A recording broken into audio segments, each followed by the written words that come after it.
Bikes, bikes. Welcome back to the channel. Take a look at this. This thing is huge. It is going to be like an SUV. It's from Gotrax. It's called the Alpine, and it comes like this. Do you want to learn more? Well, let's get into it. When it comes to the assembly of this bike, I have to tell you that Gotrax is always really good about having very detailed colored photos and all of that. When it comes to the assembly, you'll be just fine. It's just going to take a little bit, so don't worry about it. This is something you can do at home. This bike will come to you as a class 3, which means you can go up to 28 miles an hour. It has a thumb throttle here on your left hand side. It has a cadence sensor and 5 levels of pedal assist. This bike weighs 80 pounds and has a payload capacity of 330 pounds.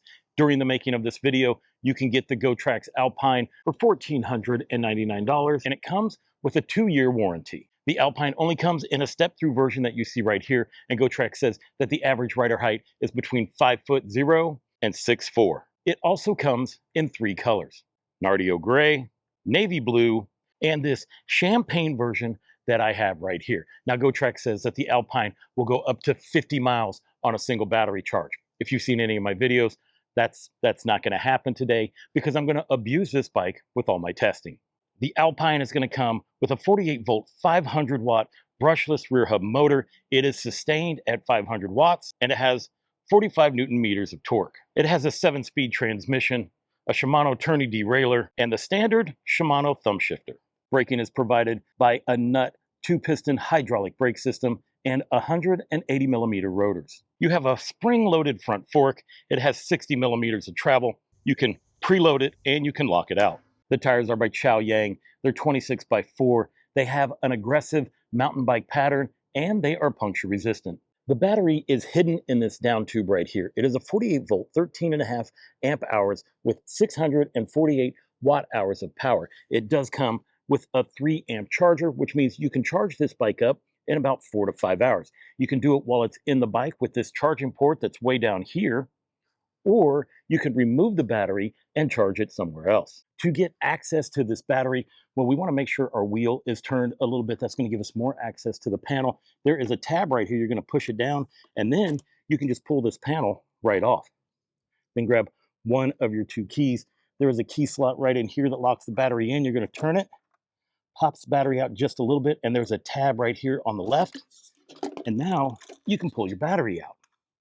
Underneath here is the charging port for this battery if you don't have it in the bike. And then there is an indicator right here to show you how much power you have. Move this key out of the way, put it back in here, click it in, pull your key out, and put your panel back on. It has a UL certification of 2271 and an IPX rating of 4, which means it can handle splashes from any direction. Additional features include metal fenders, aluminum pedals, a double chain ring guard, a Gotrax branded seat with a quick release seat post, a rear rack that can hold up to 55 pounds, a front rack that can hold up to 22 pounds, and a water bottle holder. Let's talk size and fit. Now, this bike is 74.4 inches long, and as you can see, it is very tall.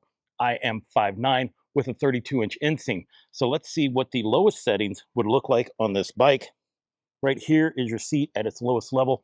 Now, you can adjust these bars forward and back, but there is no adjustable stem. So this is what it's going to look like for your shortest rider. Now, when it comes to your tallest one, well, there are numbers here on the back. Ooh, this shows the max. And right there, that's the setup for your tallest rider. Let's go ahead and set it up for me. Remember, 32-inch inseam, 5'9", and this is what I'm going to look like when I'm riding this bike. Cockpit Operations. On your left-hand side here, you have a double locking grip. It has a nice medium pattern in here. It feels pretty good on the hand. This is your front brake lever right here. This is your thumb throttle, and this is your controller. To start the bike, you're just going to hold down on this bottom button right here, and you can see the screen light up. As you can see, this is a beautiful color display. It has your battery indicator up here, which has 5 levels of battery. They're all in green. Then you have your miles per hour, your pedal assist levels, and different trip information. To change this information right here, you're just going to hit this top button. It's going to go from trip to odometer to max speed, average speed, and then back to trip. Now, if you want to turn your headlight on, well, you can hit this button right here. It dims the screen. It puts the headlight indicator right here. And to turn it off, you're just going to hit that bottom button again. The front light mounts above the fender, but below the front rack. As you can see, it is pretty wide.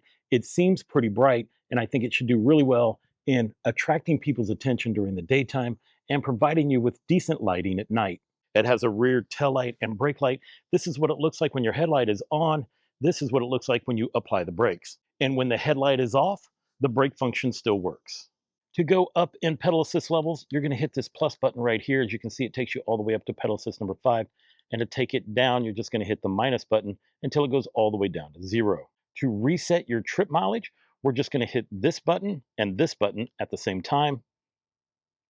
And as you can see, it reset our trip. It does have advanced settings. We're going to hop into those by hitting the plus and minus button and hold them down. There is your P01. This bounces between kilometers and miles per hour. Number 2, the voltage. Number 3, the different pedal assist levels that you have. They do have it as 29-inch wheels because you have 26-inch rims with these 26 by 4-inch tires. Right here is where we are locked in at 25 miles an hour. Let's see if we can get it to go any faster we're going to click that button right here on the right. Can we take it up? Nope. 25 is the fastest this bike is going to go. And then to get out of that, we're just going to hold that button. Takes us back to the beginning. Let's hop back in there and see what else there is to change. 6, now you can set a password up on this bike if you want to, so that way you have to put in a code before the bike will start. It's a safety feature for like anti-theft. We're not going to be doing that. We're just going to move on. And then it takes you back to 1. On your right-hand side, you have your rear brake lever right here. This is your thumb shifter. To make it go up in gear, you're just going to push it with your thumb. As you can see, it went up in gear. And then to take it down in gear, you just use your thumb on this tab and put it back. The bike also comes with a bell. And now it's time for my favorite part, where I take this bike out on the road and see how it does. We are out here on the Bloomingdale Trail. It actually has the nickname of 606. And this is a 2.7 mile trail that goes through Chicago that I start off my reviews on, and I normally finish them on. So right now we are riding in pedal assist 0. We're not getting any assistance from the bike. We have it in gear 3, and we're cruising at about 12 miles an hour. Now I did put my tires to 22 PSI. You can fill them up to 30, but this is not a full suspension bike. So I want a little bit of a cushion in these tires as I ride through these rough Chicago streets. We're going to go ahead and test out the throttle over here. I've put it into pedal assist 1. We're going to see if the throttle is dictated to the pedal assist levels. And we are already at 10 miles an hour, so I'm going to say no. But does it lock out at 20? Yes, it does. All right, so we know that no matter what pedal assist level you're in, your throttle is only going to go to 20 miles an hour. Let's go ahead and test out the pedal assist levels. I have it in pedal assist number 1. I have it in gear 3. We're going to take off and see what these speeds are going to be. It does take off rather quickly, comfortably, but you feel it when you take off. And it looks like we're going to be cruising at 12 miles an hour. Now let's go ahead and put it in pedal assist number 2. Pedal assist 2 will get you 14 miles an hour. Let's go for 3. You'll be doing 17 miles an hour in pedal assist number 3. Pedal assist number 4 will have you at 20 miles an hour. And pedal assist number 5 is going to have you locked out at 25 miles an hour. I can tell you that I felt no ghost pedaling during this ride. I do have it in gear 7, and yeah, 0 ghost pedaling. I can still feel pressure going against the pedals. It feels natural, and it feels good. Let's talk about the accessories I've added. This is my Seco light. It flashes strobes, and that's why I like it. This is my half knee bar and mirror. And then this is from the bike lane, and it's a water bottle, so I'll be using that for hydration today. Let's go ahead and check the speedometer versus the display. Now, I do have the throttle going, which it locks out at 20 miles an hour. But look, it says 20, but the GPS is showing that we're actually doing 19 miles an hour. So when it comes to these top speeds and stuff like that, so we're really doing 24 miles an hour as our top speed and 19 miles an hour throttle only. Let's see how long it's going to take us to go from 0 to 20 using throttle only. Boom, 10 seconds. Like I said, this thing's not going to go real fast, but it does feel nice and controlled. Now let's see how long it takes us to get up to 25 miles an hour using pedal assist only. I dropped it down into gear 3. We have it on pedal assist number 5. Let's go. Boom. Woo. That didn't take much longer. How was it? Was it like 12 seconds? That's pretty good, although that front end was feeling wobbly because I was cranking down on the pedal so hard. When it comes to my initial thoughts about this bike, number one, it's a big bike. Number two, it is a comfortable bike. So you're gonna feel the size of it. You definitely are. So this would be a good bike for maybe like a heavier rider, or definitely a taller rider, you know, something like that. But if you just like big bikes like I do, this is gonna be something that you might want to take a look into. Although I'm not sure how it's going to be when it comes to the 500 watt motor. We're going to find out about that during the hill climb. Now you can take a look and see what it looks like riding this bike. I'm sitting almost straight up and down, making it super comfortable to ride. And that way you don't have to worry about having your hands get tired or something like that because of leaning forward. It's funny because these handlebars feel like they're a little bit narrow for a bike this size, but once you start riding it, you don't really notice that. The grips feel excellent, as I figured they would. I think this is going to be a good ride today. I don't know if you guys can see this, but do you see how the little streets or the little lines are going, showing that you're going forward? And I believe, let's see, the slower you go, the slower they go. All right. I know I've reviewed other bikes that have this kind of setup before, but I don't think I've really noticed it. Now, speaking of displays, I am wearing photochromatic lenses, and I can see everything okay, even in the direct sunlight. So that's a good thing. I know some displays, you have a hard time seeing them in the direct sunlight, but I've reviewed these before, so I already know that I'll be able to see everything I need. It is off-road time. Let's go ahead and go. We're just throttle only right now. Just shooting across. Oh, I got the front wheel off all that time. We're just tearing through it. All right, let me start pedaling and see how that feels. It's a big girl, but we're moving right through. Make sure no cars are coming. Find a spot to jump off. There we go. Banged around a little bit because metal fenders and stuff, but it did just fine on the off-road test. I'm not sure if you guys can see this, but with this champagne paint color, it changes depending on how the light hits it. It is time for the hill climb. We're going to use throttle only. Doesn't matter what gear we're in because we're only going to get 20 miles an hour. Let's go and see how it does.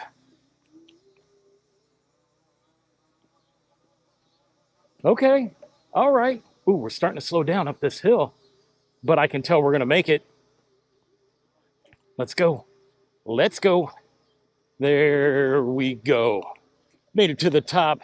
You're not going to make it up there fast without pedaling and just using throttle only, but you will make it. This hill is between 15 and 20% grade. And what I mean by that is it starts off at 15 and then goes up to 20. Now we're going to do it using pedal assist only. I have it down into gear 4, pedal assist number 5. Let's go. There we go. Took a full rotation for it to kick in. And now, okay, now it's super easy. Now we're not doing any stressful on the legs or any stress on the legs or nothing. Yeah, we made that up without a problem at all. I think the only problem we had is me saying words. All right, guys, let's go put some miles on this bike.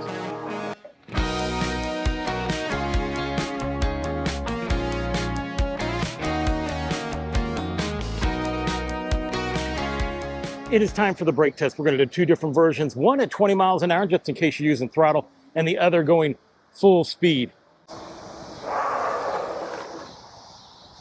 Right at 24 feet. These brakes feel really good. Round 2, we have backed up a little bit farther so I can get the speed I need. Let's go. Oh, the back end felt light, but it stopped pretty secure. We stopped right at 33 feet. It felt a little squirrely, but then it felt good. You know what? This is a good place to try out the walk feature on this bike. Let me show you how this works. You're gonna make sure you're in pedal assist 0, and then you're just gonna hold the minus button, and the bike should take off, and it is. And now we can walk it up this bridge. Or you can just throttle up it. This is a pretty good angle. We're making it though. It is time for the sand test. As you can see, here is the beautiful Chicago skyline. Here is our beach. You know what? We're going to use throttle. I did drop it down into gear 3 in case we need to do some pedaling as well, which I'm sure we'll have to do. So let's go ahead and see how this bike handles in the sand. Right now we're just using throttle and we're moving right through it. Oh, I'm going to pedal just for balance, and now I'm pedaling only. Now I have a habit of making too short of turns. Oh, let's go. Let's go. Oh, I gotta kick it down in gear. Let's go. Let's go. Okay, now I'm throttling as well. Oh, I mean, we are making it. We're not going fast, but we are definitely getting it done. Oh, I hear everything is straining though. But just like the hill climb, we made it. So not only will this bike get you to the beach, it'll get you through the beach. Just not very fast. What I am riding on right here is called the Concrete Beach here in Chicago. And as you can see, the beautiful Chicago skyline. I've actually taken off on this review kind of late in the day. I normally take off a lot earlier. It seems to be to my benefit because there are less people out here on the trails. Right now, I am fighting 100% into the wind. Oh my gosh, it feels great, but I can tell the bike is struggling. Look, 24 miles an hour. And I'm in pedal assist number 5, gear 7, and I'm cranking it, but because of the wind, this is the fastest we can go. That's how strong the wind is. I have to tell you, this is a very comfortable bike. From the seat to the grips to how this bike sits. You know, even though it doesn't have an adjustable stem here on the front, it doesn't need it. I am sitting perfectly up and down, as comfortable as I could possibly be. So I am making a conscious decision to fight into the wind for a while, because that way, when it is time to head back, I'll have the wind at my back, helping me a little bit when it comes to the range, because that's when I need it. Not when the battery has a lot of power, but when it doesn't. And right now, we have 3 bars, so we're halfway through. I have enough room. I need to move this shifter over and put my bell right there. I find it kind of hard to ding it down there, or at least to get a good ding out of it. But that's what it's all about. You're going to figure out how to make those simple adjustments depending on how you like to ride, your riding style, stuff like that. Bikes.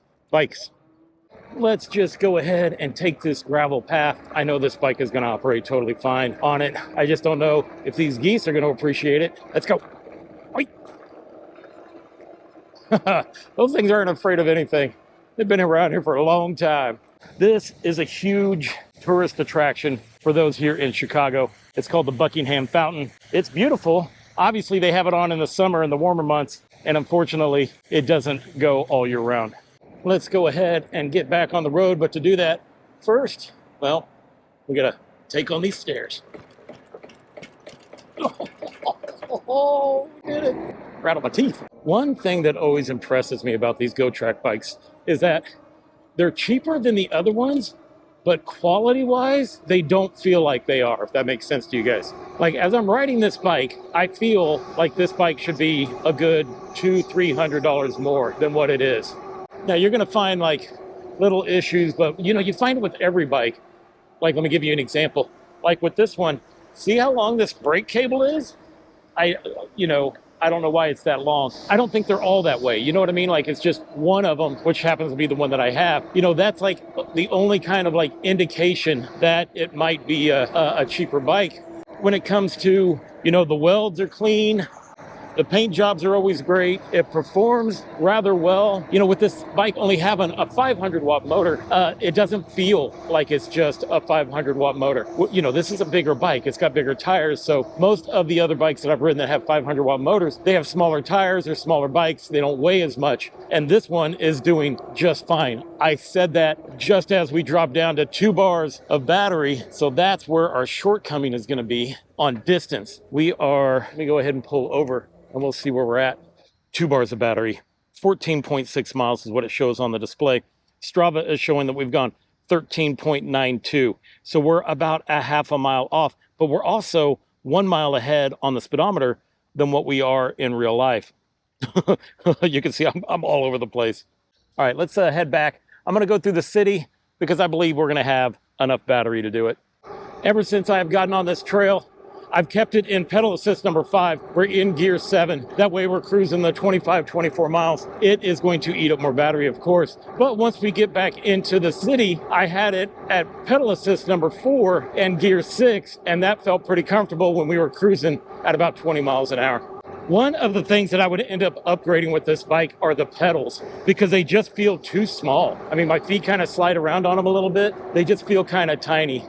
Well, I'm in a part of the city that I don't spend too much time in, so it's going to be a little bit of an adventure heading back with this lower battery level.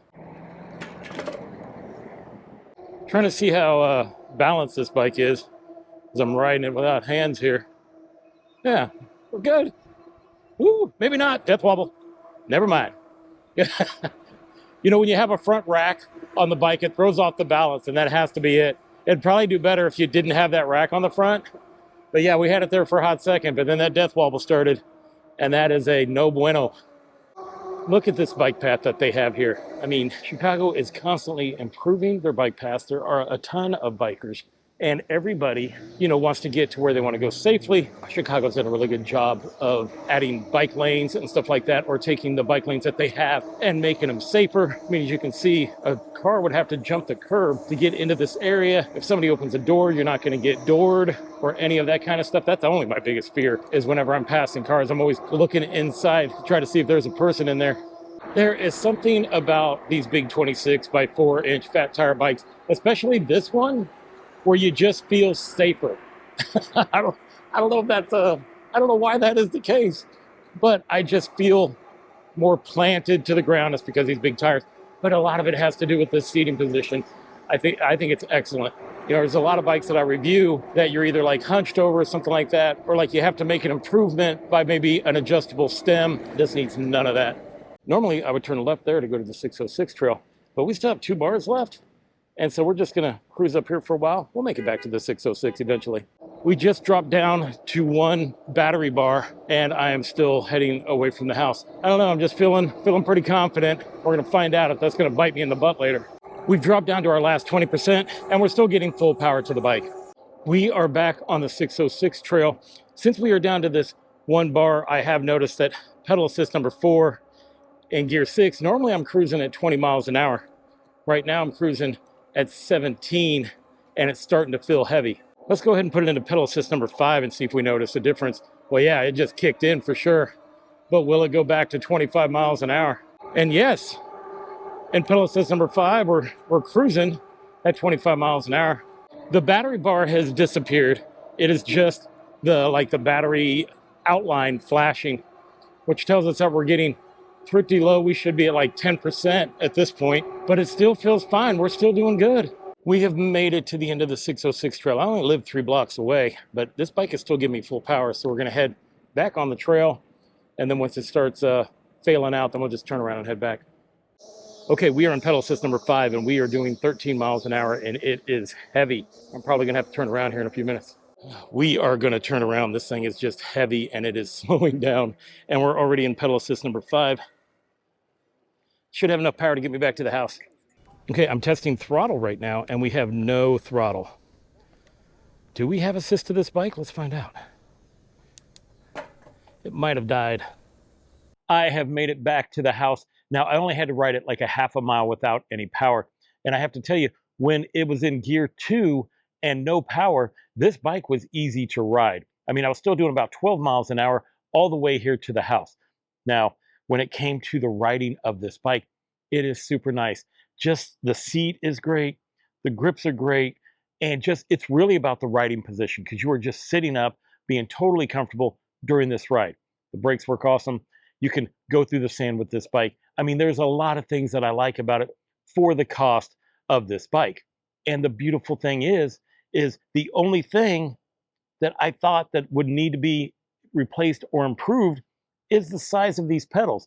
I just feel like they're a little bit smaller than what I'm used to, and I would just put bigger pedals on this bike and be totally good to go. Now let's talk about the mileage. The display shows that we went 26.2 miles before it ran out of power, but Strava shows that we went 25.35 miles in distance. I'm gonna have to give it to Strava and say that this bike will do 25 miles if you beat it up like I did and run it through all of that testing.